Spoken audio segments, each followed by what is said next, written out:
Сәлеметсіңдер ме оқушылар? Қазақ тілі сабағына қош келдіңдер.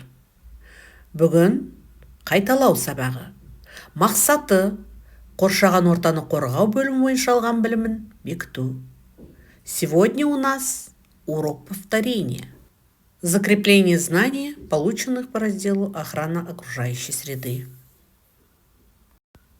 Сендер болымсыз мағыналы сөздерді түсінесіңдер. Көп нүктенің орнына керекті сөздерді қойып жазыңдар. Вы уже знаете об отрицательных местоимениях. И следующее задание: вместо точек вставьте нужные слова. Өздеріңді тексеріңдер.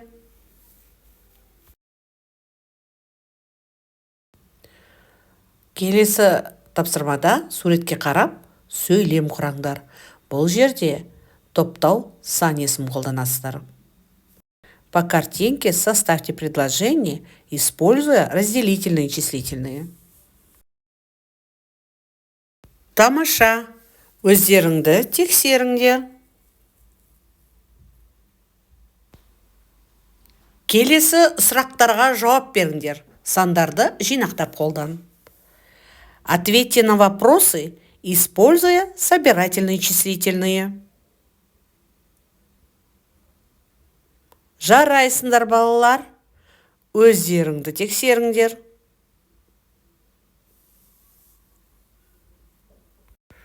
Жүз санының бөлігін пайызды түсіндіре аласыңдар.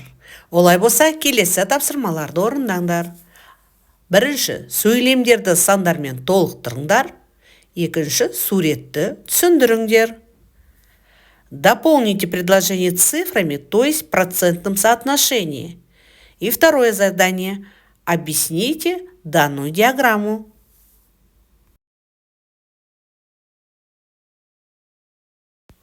Өздеріңді тексеріңдер.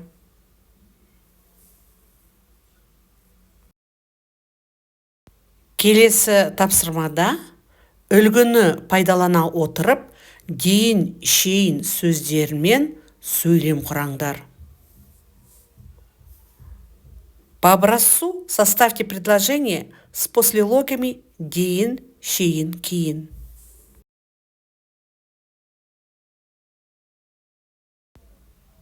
Тамаша, балалар.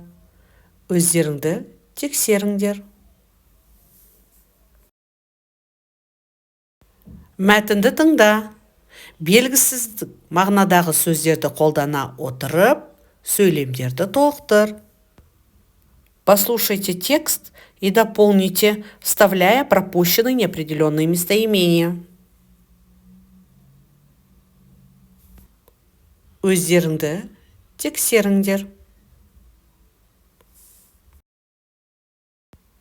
Қоршаған ортаны қалай таза ұстауға болады? Осы бойынша өз ойыңды жаз. Как можно сохранить окружающую среду чистой? Вырази свое мнение.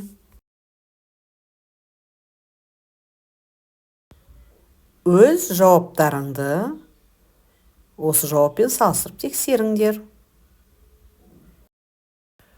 Оқушылар, бүгін сабақта қоршаған ортаны қорғау бөлімі бойынша алған білімдеріңді бекіттіңдер. Үйге тапсырма. Өткен тақырыптарды қайталап пысықтаңдар. Бүгін осымен сабағымыз аяқталды. Сау болыңдар. Назарларыңа рахмет.